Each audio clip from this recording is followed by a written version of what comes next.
Right, so as people go to the polls today, there will be very much an influx of canvassers banging on doors, leaflets coming through doors to get the vote out, going around, especially Labour ones. If you were to, for example, look at the Telegraph today, the Torygraph, they have run a story on Labour piling activists into large Muslim areas to fight pro-Palestine candidates. Punch up in the street, is that? Or do you really think a few more door knockers will overcome the racism and pro-Israel rhetoric, the advocation of war crimes that Keir Starmer has been exposed for and will not say sorry over? Where the Torygraph apparently wants a fight, The Guardian talks less of Muslims specifically and more about Labour canvassers being harassed in pro-Palestinian areas. Well, they asked a tricky question then. And what exactly is a pro-Palestinian area while you're at it, Guardian? Most of the country is pro-Palestinian right now, and if you don't want to face anger on the streets, stop siding with genocide and actually stop asking for it. Because if any of your canvassers are acting like outgoing MP and Labour Friends of Israel chair Steve McCabe, as shown here, then it isn't voters you should be angry at. And if they are indeed angered, look at the conduct of your own flaming canvassers. It is indeed, and I recognise your face. I've written to you a few times. And not the responses that I'm expecting. Yeah, what have you written about?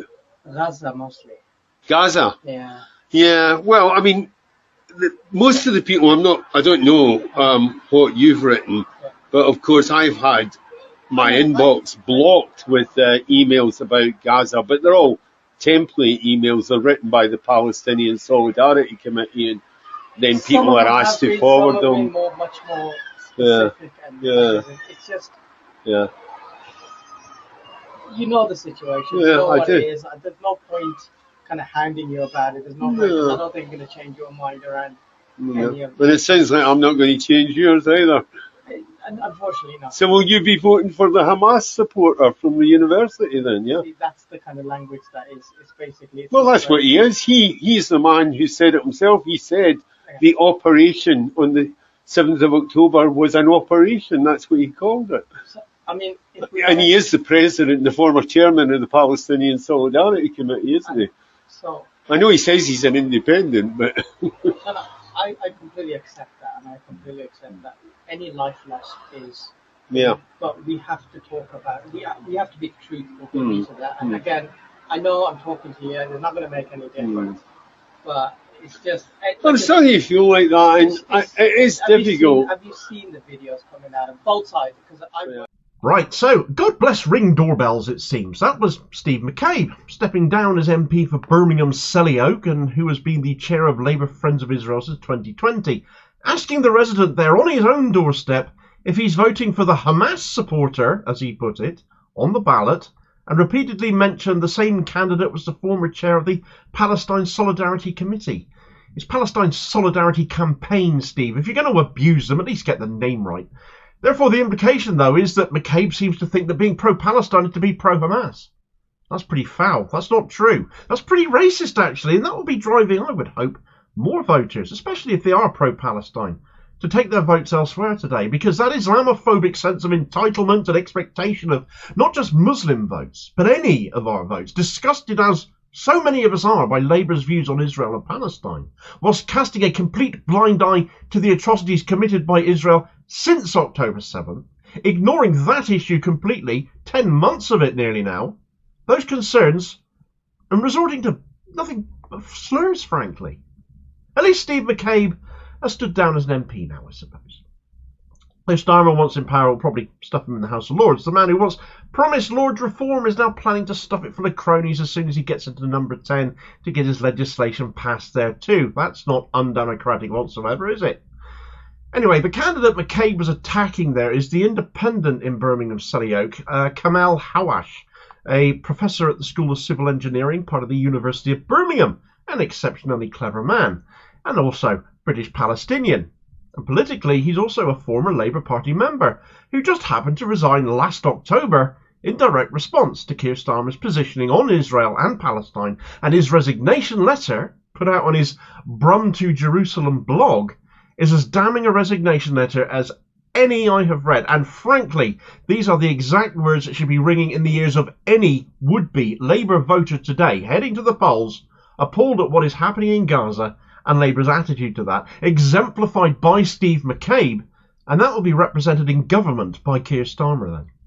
Professor Hawash wrote, "Dear Sir Keir, I am a British Palestinian academic who has been a member of the Labour Party for a number of years, but has moved away from many of them under your leadership. I am convinced the country needs a change of government to a Labour government for the benefit of all Brits, but have major problems with the direction it has taken on Palestine and Israel under your leadership. I have followed the party's position on Palestine and Israel with dismay. You yourself have aligned yourself with blind support for Israel, whatever it does, and literally thrown the Palestinians under the bus, or as in Gaza now, the bombs. During the party leadership election, you agreed that you were a Zionist, which implies you support the creation of Israel in the Palestinian people's homeland through terror and against their will. Palestine was not a land without a people, for a people without a land. At a Labour Friends of Israel lunch in 2021, you lauded Israel for making the desert bloom, a truly racist statement. It is the Palestinians that had already made Palestine a significant economic and trading nation. Watch Palestine 1920 on Al Jazeera to see for yourself what it was like decades before Israel was created. You have accepted pro-Israel groups' conflation of anti-Zionism and anti-Semitism. That is completely wrong and dangerous. As you should be aware, not all Jews are Zionists, and not all Zionists are Jews. The party has been suspending and expelling members, especially Jewish members, essentially for voicing support for Palestinians instead of supporting the party's biased position on Israel. You have denied that Israeli policies against the Palestinians meet the definition of apartheid according to the Rome Statute. As a human rights lawyer who should work from evidence, you dismissed the painstakingly made reports by highly respected human rights organisations, including the Israeli human rights organisation B'Tselem, that concluded that Israel's policies meet that definition. You have refused to meet the Palestinian community in Britain despite repeated requests to do so, while meeting pro-Israel organisations on a regular basis. I was at the Labour conference in 2021 when a motion on Palestine and Israel was passed overwhelmingly. The leadership quickly rejected it despite it being the will of the membership through the conference. You have rowed back on recognition of a Palestinian state immediately after taking power to kick it into the long grass of when it is helpful. However, it is your most recent position on the siege Israel has imposed on the civilian population of 2.3 million in Gaza that I and many Labour members found outrageous and wrong. Your answer on LBC has been widely shared and confirms that Israel has a right to cut water, electricity, food and medical supplies to civilians in Gaza, over 50% of whom are children. Your attempt to explain this was seen for what it was, an attempt to say what you didn't say. Your position angered so many Labour members, and as a result, councillors resigned or threatened to resign. The leadership has been threatening CLPs not to discuss the current war by Israel, not on Hamas, but the Palestinian people, both in Gaza and the West Bank. Word on the street is that your office has been in complete meltdown because of the backlash against your position. That is not surprising considering your appalling position. Palestine, contrary to how your advisers are characterising it to you, is not just a Muslim issue from an electoral perspective. It is an issue of justice, politics and human rights. The Palestinians have every right to attain the rights that all other people enjoy, those of justice, freedom and equality in our historic homeland. The Palestinian refugees are still languishing in refugee camps 75 years after their expulsion by Zionist terrorist gangs, following numerous massacres in which they savagely killed men, women and children. They have a right to return to their homes in accordance with international law. I salute the Labour councillors for saying enough is enough and resigning, and I hope that more will reflect and come to the same conclusion that Palestinian lives are no less valuable than other lives, and that the party's line on Palestine under your leadership is shameful and wrong. There should be no reason for not calling for an unconditional ceasefire between Israel and the Palestinian factions to save lives on both sides. How many more deaths are needed to convince you that this is the correct call now?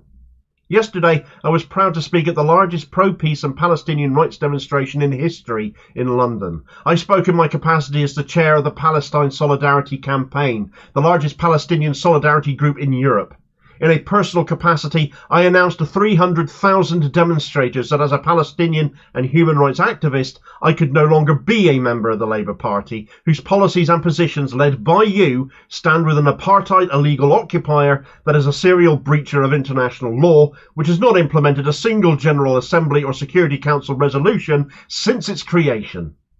My mother, who was born in Jerusalem before Israel was created and now lives in Birmingham, has no right to return to her home city, but a Jewish woman from Birmingham with no connection to the Holy Land has a right to return to a place she does not come from, Israel. That is the injustice.